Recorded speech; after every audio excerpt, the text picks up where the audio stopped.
30번째 설교 시간인데 여러분께서 참여하지 못했지만은 오늘 이렇게 기술을 통하여서 영상을 통해서 우리가 함께 은혜 받는 시간이 됐으면 좋겠습니다. 누가복음 9장 18절에서 27절 말씀으로 우리가 시리즈 설교 30번째 시간이 되겠습니다. 제목은 지금 영적인 구조 조정할 시간입니다. 이렇게 주제로 오늘 말씀을 나누겠습니다. 요즘 한국과 일본에서 한국의 젊은이들이 여러 가지 장래 문제 또 직장 문제로 고민을 많이 하고 있다고 합니다. 그런데 지금 가장 많이 듣는 강의가 누군가 하면은 심수관 씨라는 사람입니다. 심수관이라는 사람이고 손정이라는 사람입니다. 이 심수관 씨는 임진왜란 때 일본에 끌려간 조선 도경의 그 도공의 후예로서 지금 일본 도자기계의 대명사인 사스마의 14번째 손자라고 합니다. 심수관 씨가. 이분이 그 강의를 하는데 젊은이들이 많은 그 은혜를 받고 있다고 합니다. 이분은 자기 조상이 임진왜란 때 일본으로 끌려갔습니다. 일본 장군이 특별 명령을 받고 왔답니다. 조선 사람을 다 죽여도 이 사람을 죽이지 말고 일본으로 데리고 오라. 그래서 이 14대 조상이 일본으로 끌려갔습니다. 일본으로 끌려가서 참 고생도 많이 했습니다. 차별을 많이 받고 이 사람의 그 두세 시간짜리 그 강의를 제가 말씀 못 드리지만은 우리가 상상할 수가 있습니다. 일본으로 그때 끌려갔으니까 얼마나 외롭고 힘들었겠습니까? 또 질병에 걸려서 죽는 경우도 참 많았습니다. 그 형제들이. 그런데 이 사람이 지금 14대 심수관이라는 사람이 일본에서 가장 유명한 도자기를 만들었고 또 유럽에 가면은 이 도자기가 프리미엄을 가질 정도로 가장 비싼 도자기라고 합니다. 이 사람이 한국에 와서 14대인데 아직도 이렇게 한국말을 합니다. 자기가 꼭 하는 말이 있습니다. 이 작품을 저희들이 하는 이 작품을 지난 400년 동안에 여러분의 조상들, 그러니까 우리 조상들이 일본으로 끌려가서 얼마나 고생을 많이 했는가, 그 작품을 보지 마시고 그 작품 속에서 한국 사람들의 눈물을 보고 또 절규를 보고 또 죽음을 보고, 그러나 그 가운데서 소망을 가지고 400년 동안 이 사람들이 이루어왔는 겁니다. 그런데 이 사람이 항상 그 마지막에 하시는 말씀이 있습니다. 사람들이 물어봅니다. 당신이 어떻게 하여서 일본에 가서 14년 동안 이렇게 해서 한국말을 읽지 않았습니까? 어떤 가정 교육을 받았습니까? 또 어떻게 해서 이 기술을 계속해서 유지할 수가 있었습니까? 이 심수관 씨 가정을 보니까 13대, 12대 또 이 사람의 자녀들 15대를 보니까 일본의 명문대학을 다 나왔습니다. 의대, 법대, 공대, 일본의 최고의 명문을 다 나왔습니다. 그런데 이 사람들이 꼭 그 한 때마다 한 자식이 남아가지고 이 조선 때부터 내려오는 이 도공을 만드는 길을 하고 있다고 합니다. 이 심수관 씨가 마지막에 이렇게 말합니다. 어떻게 해서 그런 영혼을 지킬 수가 있었습니까? 그 어려운 가운데 어떻게 해서 한국 사람으로서 이렇게 이겨냈습니까? 참 우리가 상상하지만 400년이라는 것이 우리가 출애굽 아닙니까? 저는 이 400년이라는 말을 들을 때에 참 힘들었겠구나. 조선쟁이 한국, 일본 가서 얼마나 차별을 많이 받았을까, 또 힘들었을까. 그런데 이겨내고 지금 이렇게 세계에서 우뚝 선 가정이 되었습니다. 400년 동안이나. 이 사람이 이렇게 말합니다. 자기는 항상 이렇게 조선 때부터 내려오는 하나의 그 교훈이 있답니다. 그 교훈이 뭔가 하면 어릴 때부터 자기 아버지가, 심수관 씨 아버지가, 이 심수관 씨 아버지도 또 아버지 때부터 그렇게 교육을 받았는 거예요. 뭐를 받았는가 하면은 어린 아이들을 그 도자기를 만드는 그 물레, 돌아가는 이 물레 속에서 뱅뱅 돌아가는 거 있지 않습니까? 거기에다가 진흙을 딱 넣는데요. 진흙을 넣으면서 기계를 돌리면 막 돌아가지 않겠습니까? 그러면 이 손으로서 이 흙을 쓸 때는 탁 잡아내는 거예요. 그리고 마지막에는 그 물레 위에 있는 그 돌 위에다가, 진흙 위에다가 이 바늘을 이렇게 놓는답니다. 이렇게 바늘을 놓으면은 이 그 변두리, 이 가세 쪽으로 이렇게 놓으면은 바늘이 다 날아가 버린답니다. 빨리 돌아가니까. 그런데 어느 날 갑자기 이렇게 중간에다 딱 바늘을 놓는답니다. 그러면서 기계를 막 돌린대요. 그러면서 이게 아들에게 묻는답니다. 7살 된 아들에게 물어보는 거예요. 너가 지금 무엇을 보느냐? 처음에는 이해를 못했답니다. 나중에 돼서 한 고등학교쯤 돼서 그 아버지가 답을 안 하는 거예요. 답을 안 하면서 뭐를 배우느냐, 뭐를 보느냐. 자기가 17살 때 아빠한테 이렇게 말했답니다. 도자기는 열심히 돌아가는데, 이 물레는 돌아가는데, 흙이 있는 그 밑바탕은 돌아가는데, 그 바늘은 움직이지 않고 넘어지지 않습니다. 그러니까 아버지가 하시는 말씀이 이제 너가 배울 만큼 다 배웠다. 이걸 꼭 기억해라. 이걸 꼭 기억해라. 그러니까 이게 무슨 말씀입니까? 내 사람의 중심이 중요하다 이 말씀이에요. 내가 써 있는 이 물레가 아무리 빨리 돌아도 내가 중심에 딱 서가 있고 내 마음의 중심이 있으면은 절대로 이리로 저리로 요동하지 않고 움직이지 않고 따라서 움직이지 않고 항상 꿋꿋하게 서갈 수 있다. 언젠가는 일어날 수가 있다. 그걸 이렇게 배웠답니다. 참 좋은 말인 것 같아요. 자기가 이렇게 합니다. 일본에서 한국 사람으로서 조선적으로 살아가기가 참 힘듭니다. 그렇지만은 항상 세상이 막 움직이고 시끄러워도 요란해도 내 마음의 중심에 뭐가 딱 잡혀가 있고 그리고 내가 바라보는 것이 뭐가 있으면은 내가 누군가 그걸 알면은 된다 이렇게 그 말을 했다고 합니다.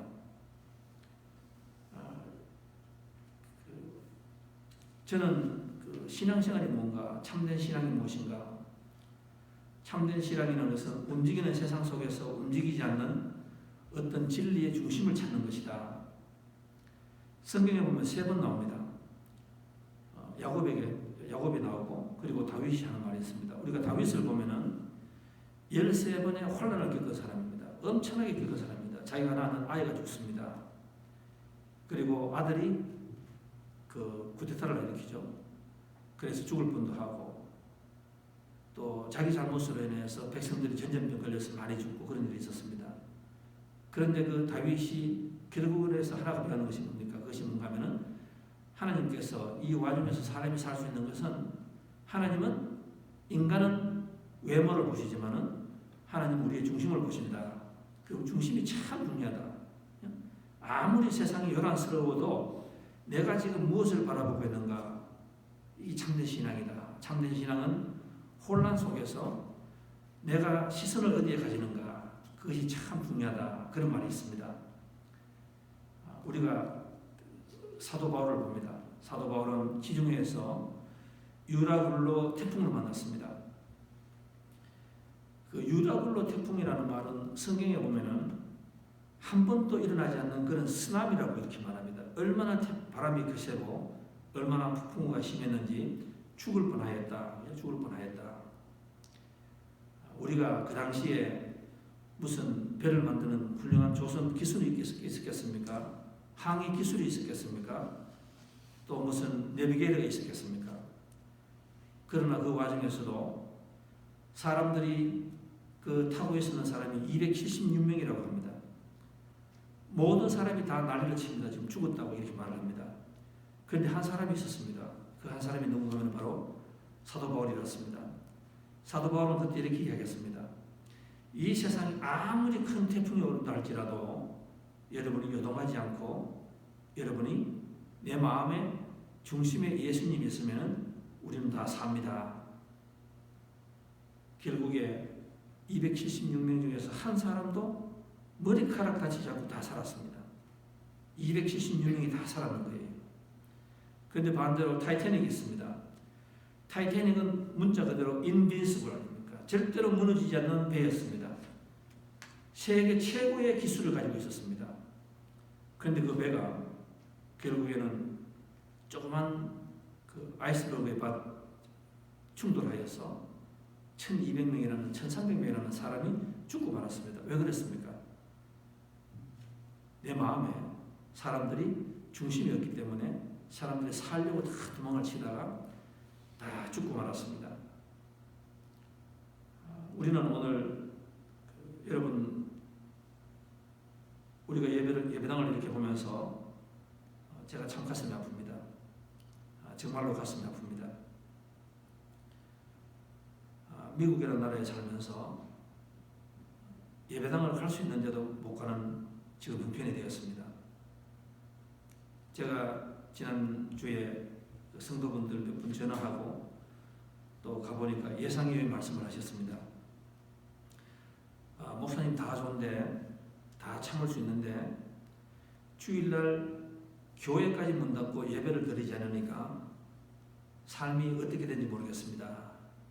제가 전혀 예상하지 못했던 그 분에게 그런 답이 왔습니다. 제가 엄청나게 놀랐습니다. 집으로는 차중에서 제가 마음이 참 무거웠습니다. 예배가 목사인 저보다도 더 중요시하는구나. 저는 한 주 예배를 끝나고 별로 이렇게 느낌이 없었는데 제가 솔직하게 말씀을 드립니다. 하루 쉬었구나 이렇게 말씀을 드릴 수 있었는데 그분은 마음속에 큰 허전한 것이 있었다. 세상이 지금 마구 우리를 흔들고 있습니다. 엄청나게 흔들고 있습니다. 차라리 지진이 났으면은 리크터 스케일 그 지진 탐지기에 숫자가 나오면 우리가 대략 이해는 되는데 지금 땅은 우리 마음속에 가만히 있는 것 같은데 우리 마음은 사정없이 흔들고 있습니다. 내일을 알 수가 없습니다. 얼마나 소란스러운지 모르겠습니다. 이때 저 여러분은 또다시 세상에서 그 심수관 씨가 말처럼 아무리 요동하는 이 땅이일지라도 우리가 중심을 잡아야 된다. 우리가 누구를 받아야 된다. 누구를 바라봐야 된다. 우리 좀 중심이 서 있어야 됩니다. 저는 오늘 그런 생각이 듭니다. 세상에 일어나는 것은 하나도 우연이 없습니다. 다 필연입니다. 하나님 뜻이 계셨습니다. 많은 사람들이 하나님께서 우연한 재앙을 하실까? 그것은 아브라함 시대 때 창세기부터 계속해서 보면은 하나님의 재앙은 끊임없이 우리 인간들에게 찾아왔습니다. 그런데 하나님께서는 재앙을 주시는 이유가 하나님께서 하시는 말씀은 내가 내 인간들에게 내 사랑하는 자녀들에게 재앙을 주는 것은 벌을 주기 위한 것이 아니라 하나님께서 하나님으로부터 돌아오게 하기 위해서 하나님께서 내리는 하나의 그 채찍이라고 이렇게 말을 하고 있습니다. 저는 이게 참 중요한 것 같아요. 만약에 우리가 지금 이것을 가지고 모두가 재앙이다 하면은 우리는 그냥 다 죽게 되는 것 같습니다. 우리가 육적으로 살아도 우리 영적으로 다 죽는 것 같아요. 그런데 하나님께서 하시는 말씀이 뭔가 하면은 내가 이 재앙을 부르는 것은 하나님께서 너희들을 갖다가 벌을 주기 위해서 그런 것이 아니라 하나님께서 하나님 쪽으로 다시 돌아오게 하기 위해서 채찍으로 사용하신다. 오늘 저는 우리가 이 환난 속에서 결론의 말씀으로 하나님께서 우리에게 뭐라 말씀하시는가? 하나님께서 왜 이 시대에 이런 재앙을 내리시는가? 우리가 유심히 생각해 봐야 됩니다. 여러분, 저 얼마 전에 제가 그 글을 보니까 그런 말이 있습니다. IMF가 났을 때에 전 세계에서 가장 빨리 일어난 나라가 대한민국이랍니다. 왜 그렇습니까? IMF를 통하여서 구조조정을 하는 거예요. IMF를 통하여서 내가 무엇을 잘못하고 있는가? 내가 앞으로 어떻게 대처해야 되는가? 요즘 미국에서 그런 말이 많이 있습니다. 이 코로나 때문에 공무원들 중에서도 꼭 와야 되는 사람, essential personnel, 그리고 non-essential, 있으나 없으나 괜찮게 돌아간다 이 말씀이에요. 그러니까 꼭 필요한 사람만 오라. 우리에게 영적인 구조 조정이 되어야 된다고 저는 하나님께서 요번에 주시는 이 코로나라고 믿습니다. 기업들이 구조 조정을 잘못하면 망하게 됩니다. 구조 조정을 잘하게 되면 앞으로 40년, 50년 또 잘 이렇게 하고 있는 거예요. 우리가 성경도 보면 다 구조조정입니다. 여러분 제가 시간상 말씀 못 드리지만 여러분께서 가정에서 가만히 묵상해 보시기 바랍니다. 아브라함부터 시작해서 성경에 나오는 그 모든 인물을 한번 보세요. 이삭을 보시고 야곱을 보시고 다니엘을 보시고 다 한번 보십시오. 보시면은 베드로와 가룟 유다 또 아브라함의 조카 그 롯을 한번 보시고 이렇게 항상 성경은 대비를 하고 있지 않습니까? 그 대비를 가만히 보시면은 영적 구조조정이라는 어떤 환란이 다옵니다. 우리 인간 사회에서는 환란이 오게 되겠습니다. 우리가 서 있는 땅을 막 흔듭니다. 우리를 어지럽게 만들고 우리를 넘어지게 합니다. 그런데 그때에 빨리 깨닫고 영적인 구조 조정을 한 기업들은 다 살아남는 거예요. 그러나 영적 구조 조정을 못하면 그냥 다 망합니다. 우리가 노키아를 보시고 많은 기업을 한번 보세요. 영적 구조 조정을 잘해야 됩니다. 우리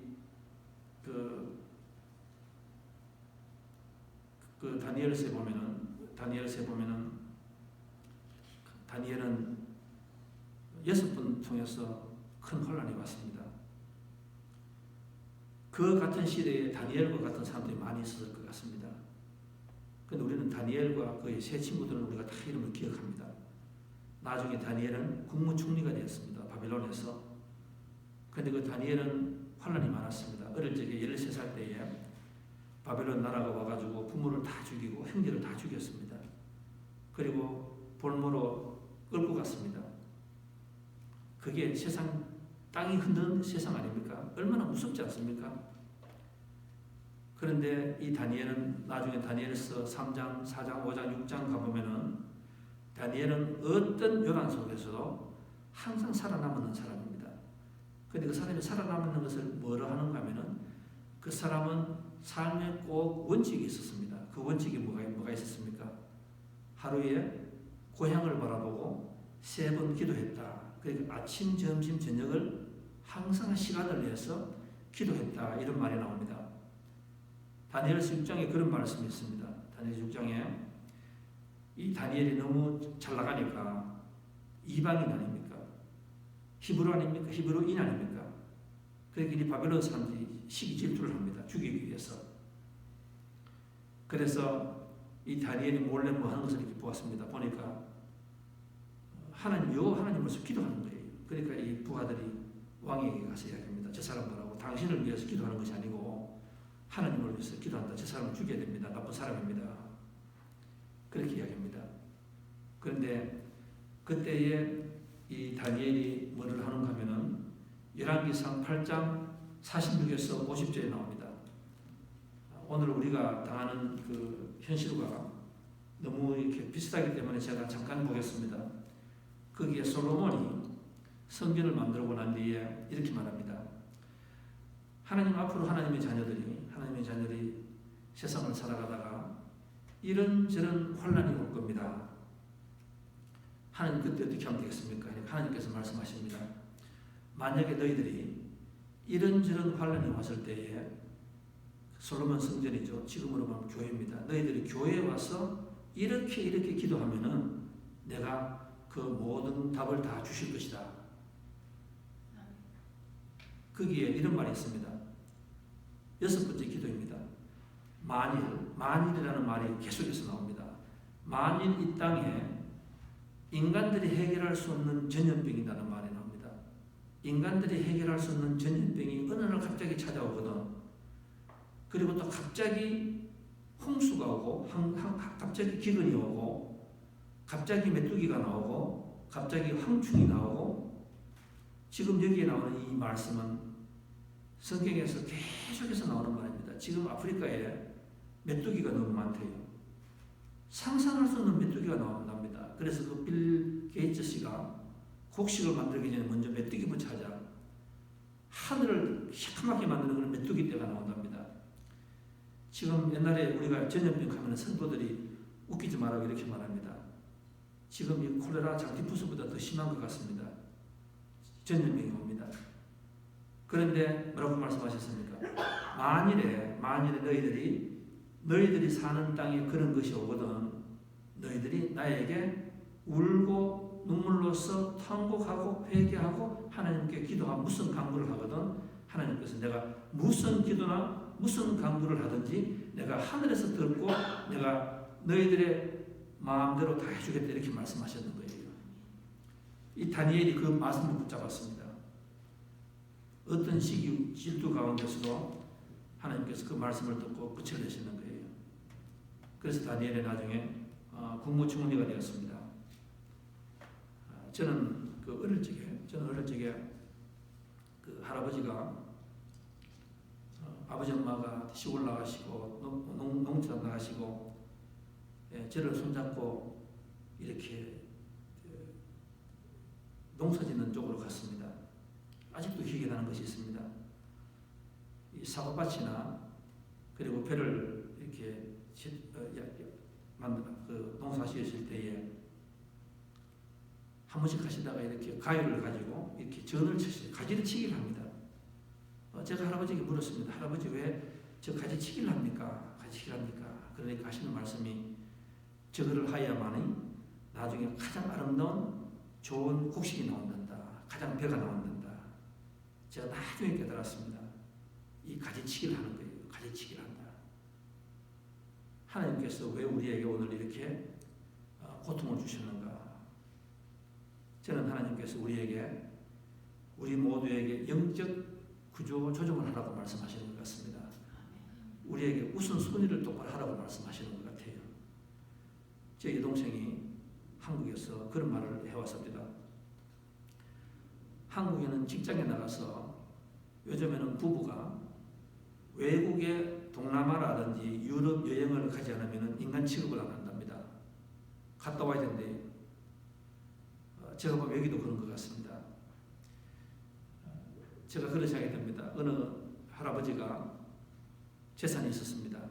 서울에 사는 아들이 아버지 우리하고 같이 살자고 잘 모시겠다고 그래서 집을 다 팔고 노부부가 아들 집으로 갔습니다. 재산을 다 주었습니다. 세월이 좀 흘렀습니다. 근데 가만히 보니까 이 집의 아들하고 손자나 손녀나 며느리가 자기를 정말로 진짜 개똥처럼 취급하는 거예요. 그래서 그 아버지가 어느 날 아들에게 편지를 씁니다. 그리고 내려갑니다. 그 편지가 그렇게 씁니다. 6번이 4번에게 편지한다. 자기가 보니까 그 집에 자녀가 남부에 1등이고 그 다음에 둘째가 개새끼고 그 다음에 네 번째가 마누라고 그 다음에 남편이고 그 다음에 할머니고 그 다음에 영감이에요. 그러니까 할아버지가 내려가서 그렇게 이야기한답니다.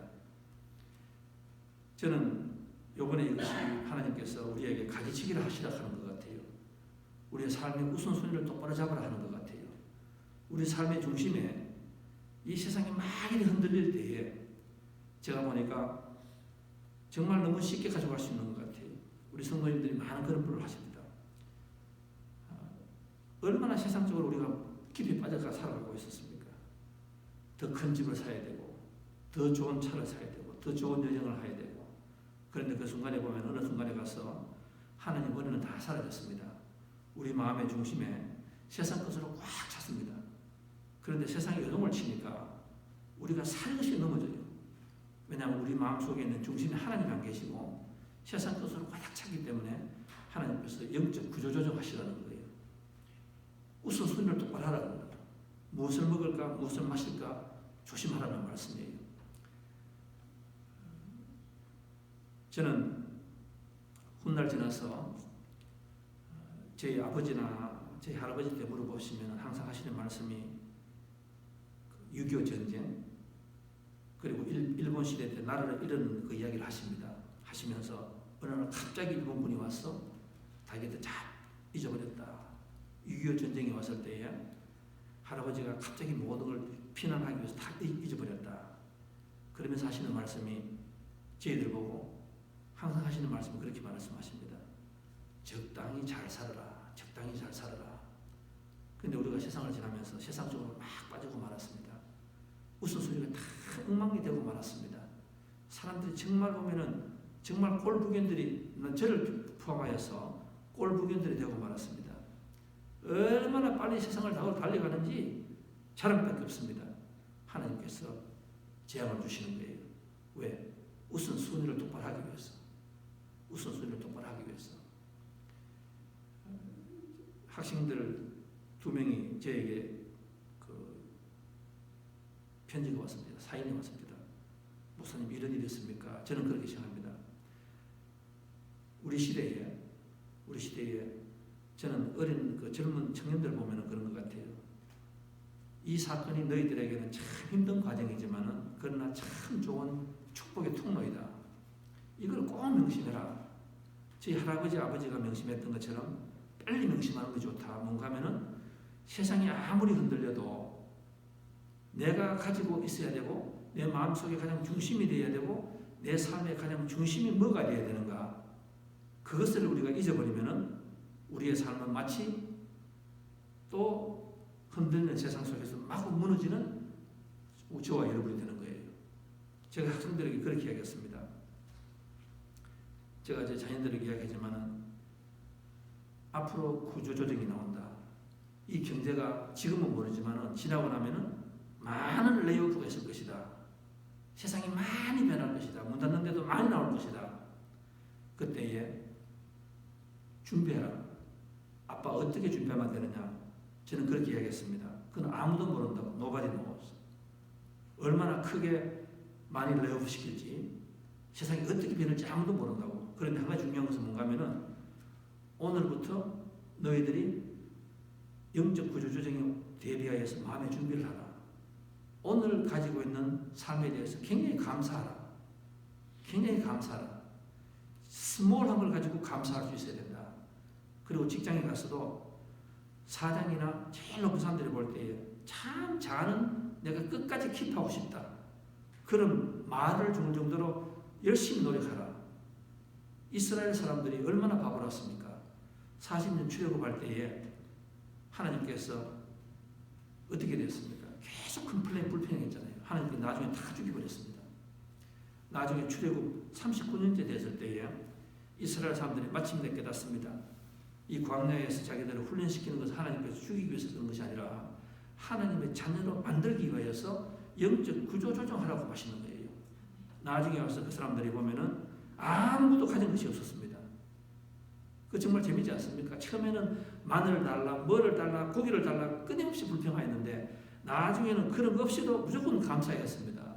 무슨 말씀이에요? 영적인 구조 조정이 일어나는 거예요. 하나님 보실 때 약속의 땅에 가기에 충분한 합당한 삶을 살았는 거예요. 사랑하는 성도 여러분, 이 환난 속에서 여러분께서 이 재앙이 하나님이 우리에게 주신 벌이라고 생각하면 안 됩니다. 하나님 우리에게 주신 것은 이 와중에서 세상이 아무리 요란스럽더라도 나에게 진정으로 영원한 것과 가치 있는 것이 무엇인가? 내가 없어도 살아갈 수 있는 것을 가지고 욕심을 내지 말아라. 너무 세상의 것을 가지고 너무 욕심내지 말아라. 가지고 있는 것을 감사하라.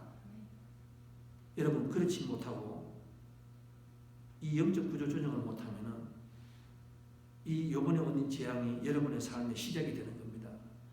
저는 무섭습니다. 저는 정말로 무서워요. 젊은 아이들에게 이 재앙이 시작이 끝이 아니라 또 시작 같으면은 내년에는 어떤 재앙이 와야 됩니까? 구조 조정을 못하면은 그 기업은 망하는 거예요. 구조 조정은 잘 해야 됩니다. 쉽게 하면 안 됩니다. 마음을 독하게 먹어야 됩니다.